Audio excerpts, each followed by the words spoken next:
Seguimos en punto de partida, estamos en comunicación con Oscar Vallejos, secretario general del Gremio de los Docentes Universitarios de la Universidad Nacional del Litoral, ADUL, para charlar sobre una iniciativa que se está desarrollando, un seminario taller que tiene que ver con la discusión del rol geopolítico de los ríos que atraviesan la República Argentina, particularmente los ríos Paraguay y Paraná, ¿no? Y esto tiene muchísimas aristas.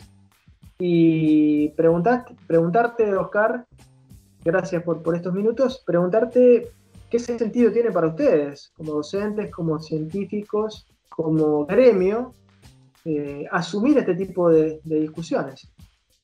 Mira, en principio lo que nosotros veíamos es que cuando se empezó a plantear públicamente la discusión y empezó a haber un conjunto de documentos y una cierta demanda de que el gremio firmara esos documentos, ¿no?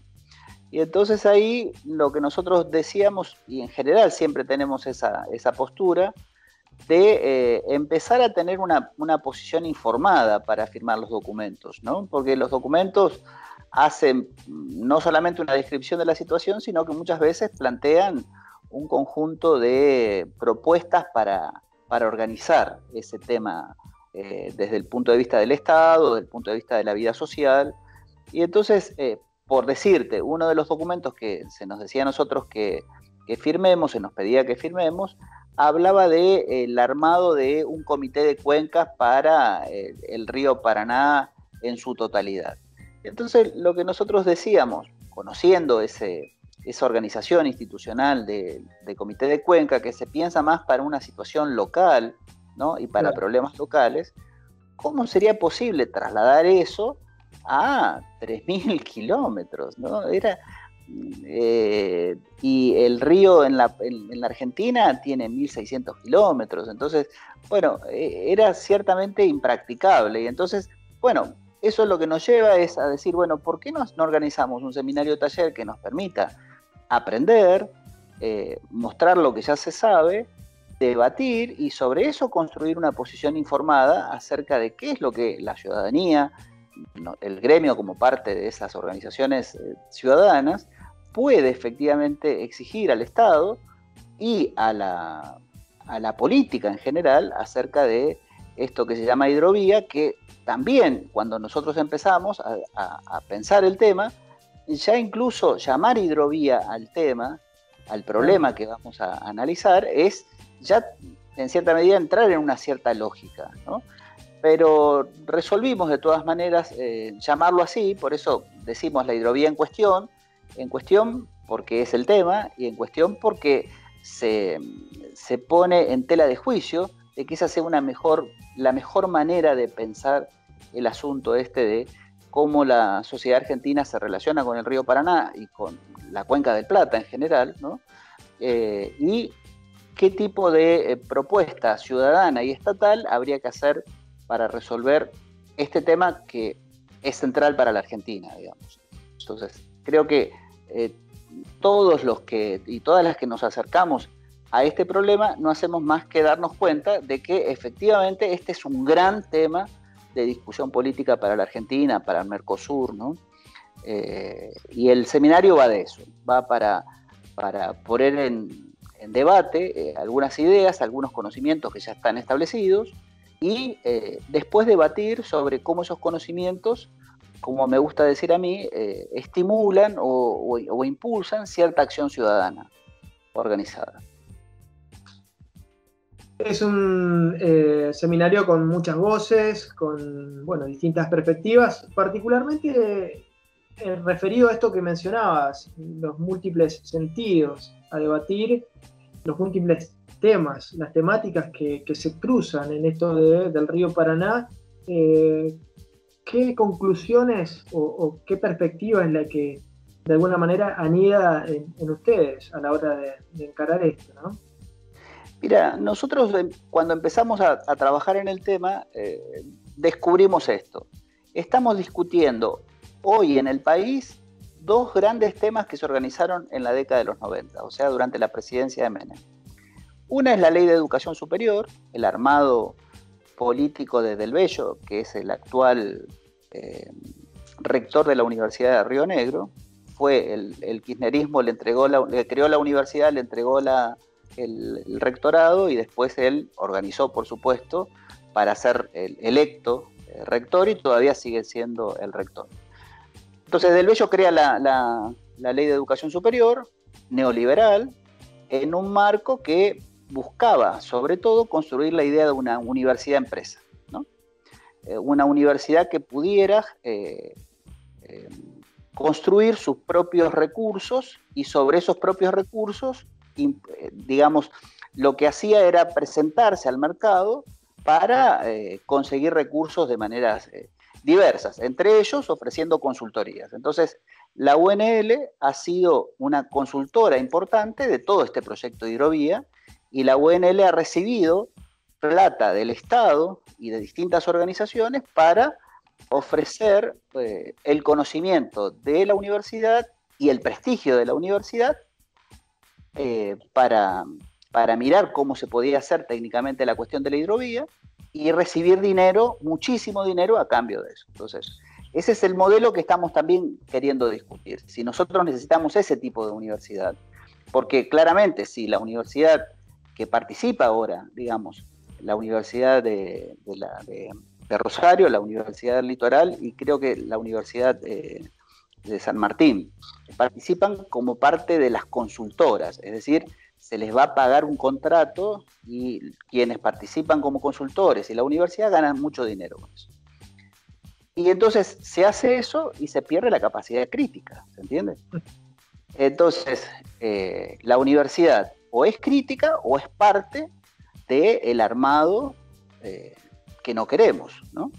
Y por otro lado, la hidrovía en sí misma, digamos, es parte del andamiaje que el proyecto neoliberal, con Menem a la cabeza, armó de desguace del Estado y de hacer que los recursos naturales, el agua, los hidrocarburos, como decía Evo, pasaran a manos de empresas privadas, ¿no? Y entonces el andamiaje legal para que la hidrovía, sociedad anónima, exista, la hizo Menem, ¿no? Y entonces ahora estamos discutiendo estos dos grandes armados que el menemismo hizo durante la década de los 90, y podríamos decir, bueno, ha llegado el momento de que como sociedad podamos discutir eso, porque hasta ahora lo que hacemos como sociedad es, de alguna manera, vivir bajo el andamiaje jurídico e ideológico del neoliberalismo en la Argentina.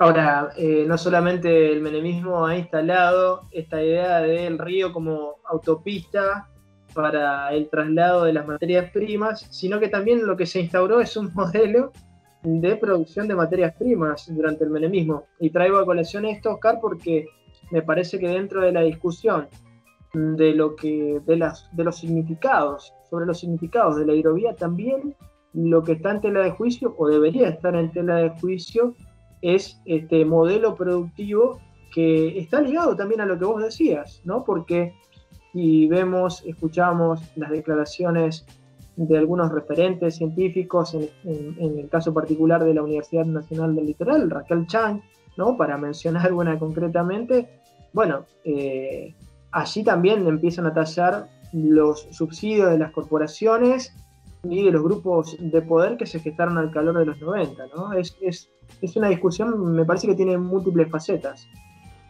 Por supuesto, uno de los temas que se va a discutir en el seminario es el modelo productivo. ¿Y para qué se necesitan las autopistas del río? Para sacar la producción. Hay no recuerdo ahora el nombre, un investigador de Entre Ríos, de Paraná, que está mirando los puertos, y entonces lo que mostraba es cómo están funcionando los puertos en 100 años de indagación sobre la dinámica de los puertos.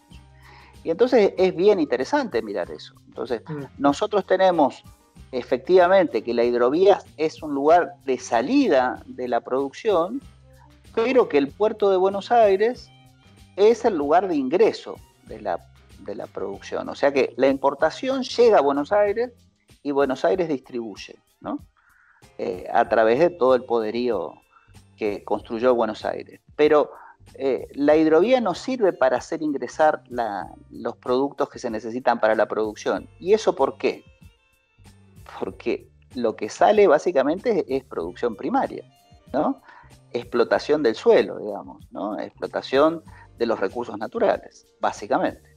Y entonces, ese es el modelo de país. O sea que la hidrovía representa, porque generalmente se dice que por la hidrovía sale entre el 60 y el 80% de la exportación, de lo que el país exporta, pero si no ingresan en el mismo porcentaje por la hidrovía lo que se importa, eso quiere decir que eso en sí mismo es un indicador del modelo de producción que nosotros tenemos. Y entonces, concentración de los puertos, en Rosario, ¿no?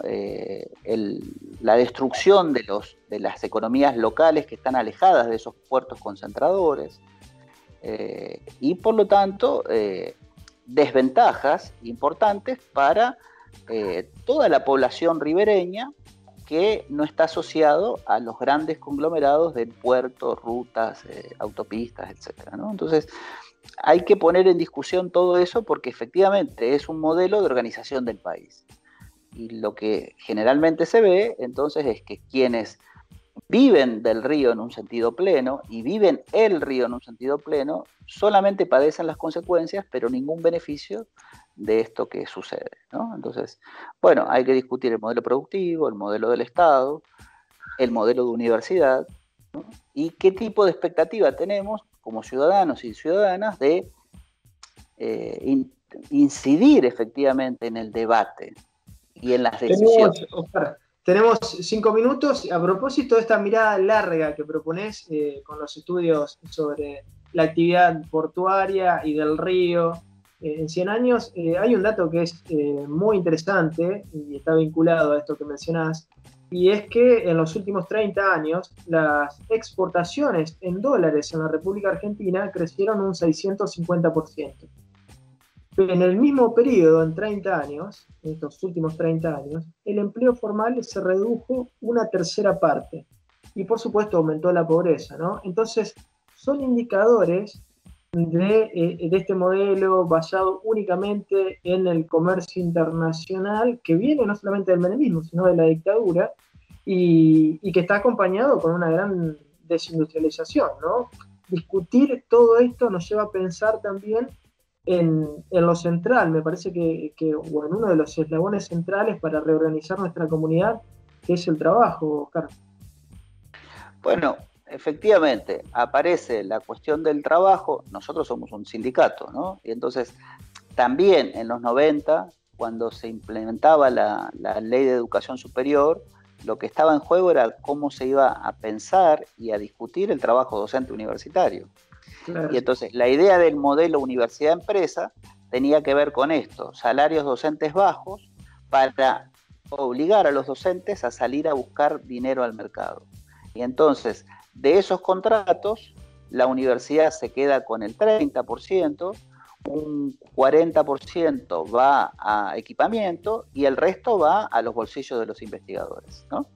De quienes participan de esos contratos. Entonces, bueno, es un incentivo poderosísimo, ¿se entiende? Para hacer que los investigadores se conviertan en lo que se llamaría empresarios, digamos, ¿no? Es el modelo de la universidad empresa, en emprendedores universitarios, y al mismo tiempo, entonces, donde se construye una base de trabajo tipo freelance sobre un modelo de trabajo formal, en el resto de la economía lo que ocurre es un proceso de precarización cada vez más intenso, ¿no? Y entonces por eso es que vos decías, uno de los grandes problemas es la precarización del trabajo. Y el campo, que es el gran ganador de estos años, tiene una enorme cantidad de trabajo precarizado, ¿no? Y entonces todos somos del campo, pero los patrones viven bastante mejor que quienes trabajan en el campo, ¿no? Y entonces, por supuesto que el trabajo hay que discutirlo, y ni hablar del trabajo de las economías del río, ¿no? para decirlo así, el tradicional pescador también ve su vida afectada porque las condiciones de transformación del río y de las posibilidades de pesca son tremendas, hay veda, digamos, la situación del río es tan grave que hay que implementar periodos de veda. Eso era impensable hace 30 años también, ¿no?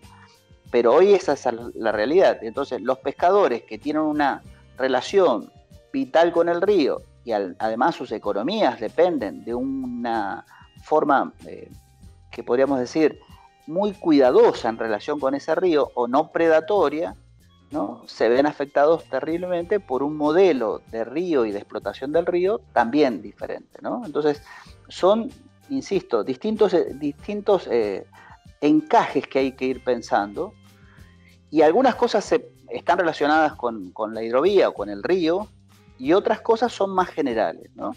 Que uno lo puede pensar, pero que entran más como ¿cómo decir?, de costado.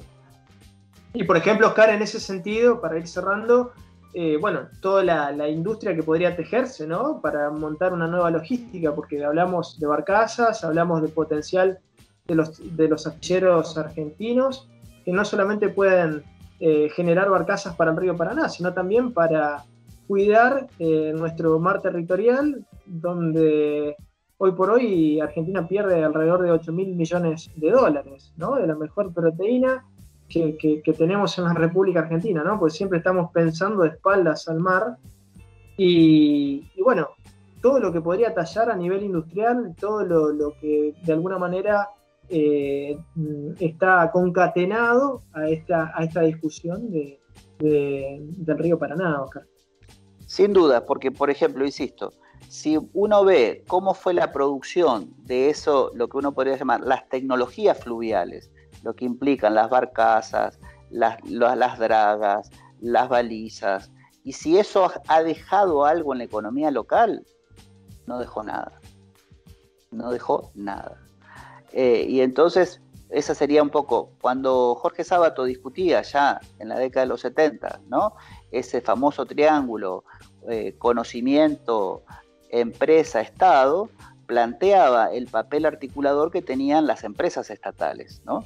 Y entonces, en ese sentido, hay que volver a discutir. Se necesita una empresa estatal que pueda, a partir del poderío que esa empresa estatal tendría, organizar las economías locales de manera más virtuosa. Evidentemente sí, porque además lo que no hay que permitir es que pase como YPF, que es una empresa estatal, pero que se lleva de patadas con el medio ambiente, ¿no? Es decir, es tan negativa como Shell, qué sé yo. Y entonces necesitamos empresas estatales que asuman la responsabilidad de cuidar una de las cosas más preciadas que tenemos, que es el territorio, los recursos naturales, etc. Oscar Vallejos, gracias por estas reflexiones. Gracias a vos, Luis.